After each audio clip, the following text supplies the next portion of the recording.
So, welcome to our little gathering of kindness snapshot. And I'm really delighted to introduce you to my guest today, Diana Percy. Diana is a writer, poet, and counsellor who has also conducted a board advisory and corporate mentoring business for 35 years, including working with many of Australia's health services. She's also a trained crisis and grief counsellor and has trained other counsellors in psychiatric services and served as guest faculty with the Melbourne Gestalt Institute and is founder of Organisational Development Australia. Di, you've just published a new book. Congratulations, huge achievement and a beautiful book, very profound read, which I think is going to make an enormous difference to many, many people. It's called Standing in the Fire, a companion book for facing the loss of a loved one and life without them. Can you tell me, I'm sure there's a story that led to this book. Oh, thanks, Lucy. Yeah, there is a story. The main thing is that I was in grief myself, having lost my husband 2 years ago now. And while I was going through that process, after about a year, I went on a pilgrimage. I decided that I really needed something to look forward to, or I was going to become very depressed with this long grieving process that we all go through when we lose someone so close. So I went on a pilgrimage and I ended up in the Umbrian Hills in Italy. And I gave a presentation at a conference there. And the presentation was called Beautiful Endings. And it really was about loss and grief and recovery. And a lot of people who were there came up to me and said, I was really intrigued by that part in your presentation that was about standing in the fire, the experience of standing in the fire. Can you tell us more about that? So that stayed with me. And then earlier this year, I went and had a long conversation with Kath Kroc. And we talked about this notion of doing a book, writing a book, and on grief and loss and recovery.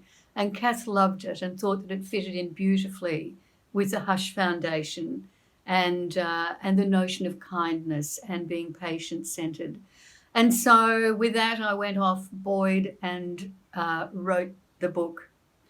And initially, the title was Beautiful Endings, but as we got into COVID, I decided that it wasn't fitting, and Standing in the Fire was much more the appropriate sentiment that people were experiencing with some of the very cruel and lonely deaths that their loved ones were experiencing.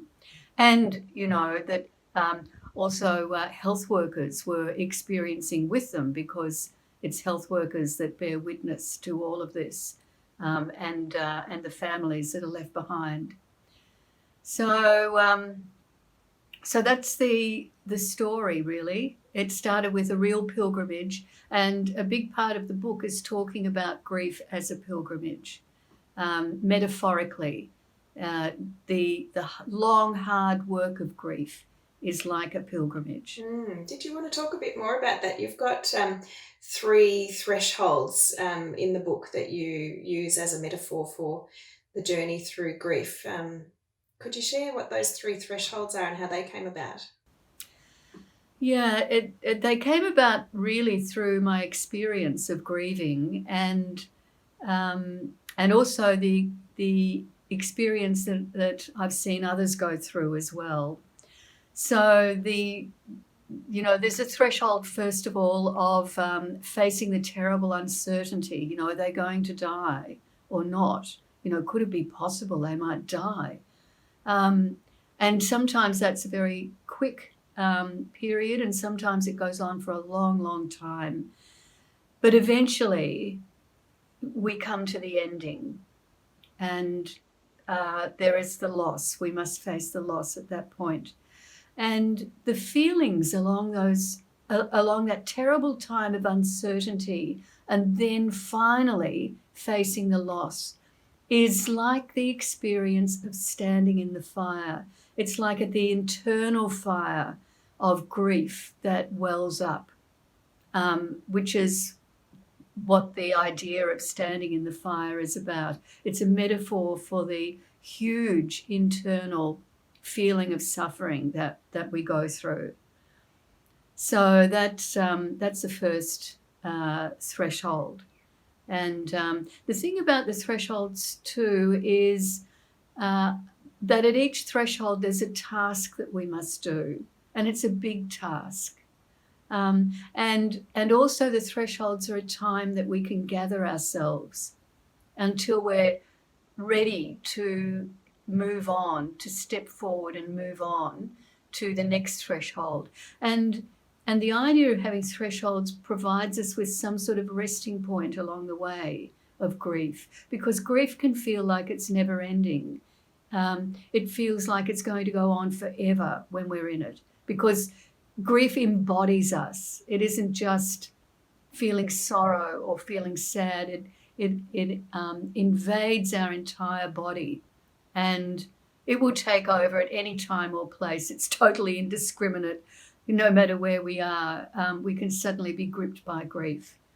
And I think especially the first year or two, I mean, it depends, it's different for everybody. Then the second threshold is about the pilgrimage, doing the hard work of grief.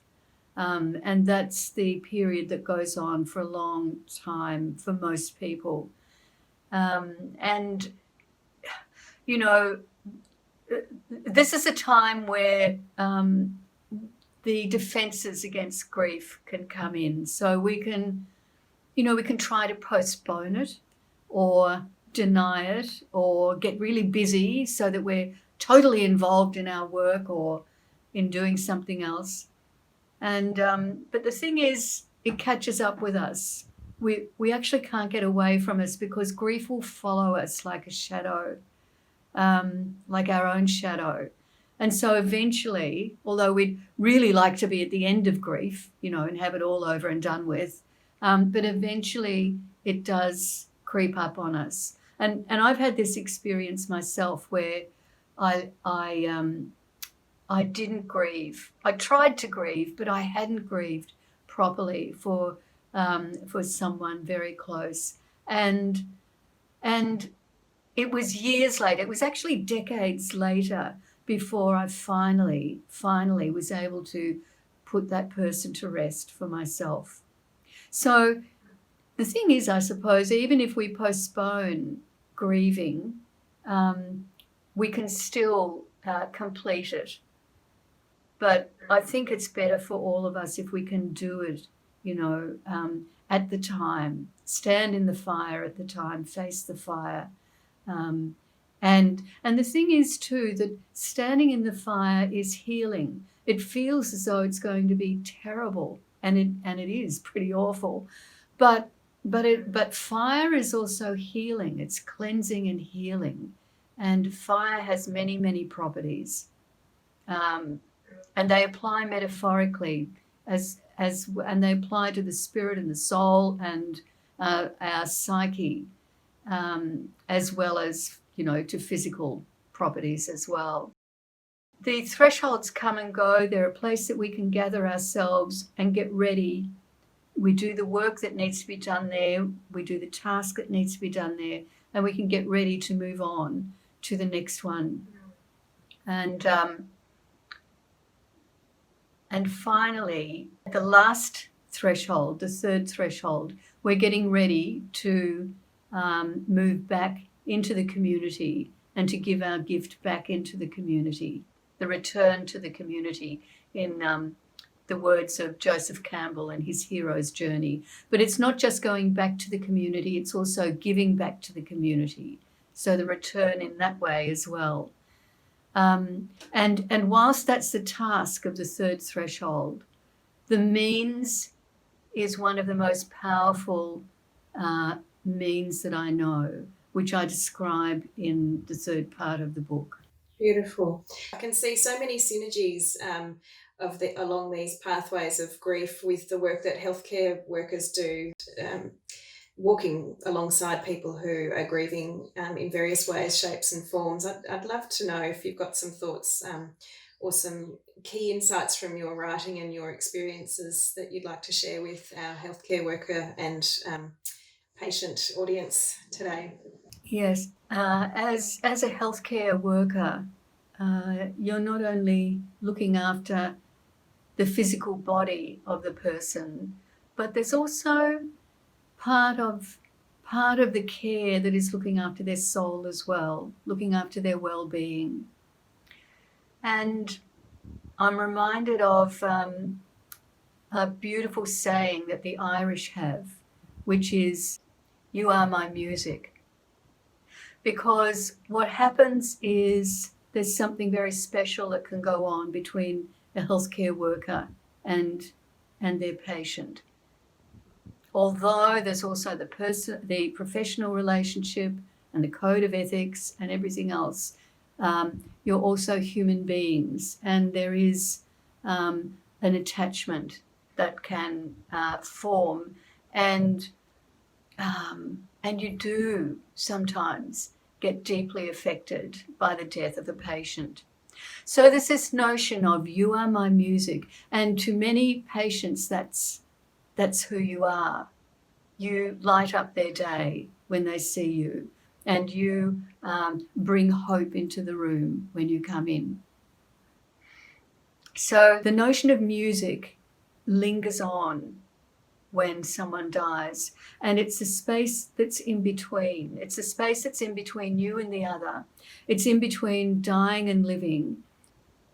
And as healthcare workers, you must experience grief as well. But this in-between space is also where inner beauty flourishes, and it's the source of your innate wisdom.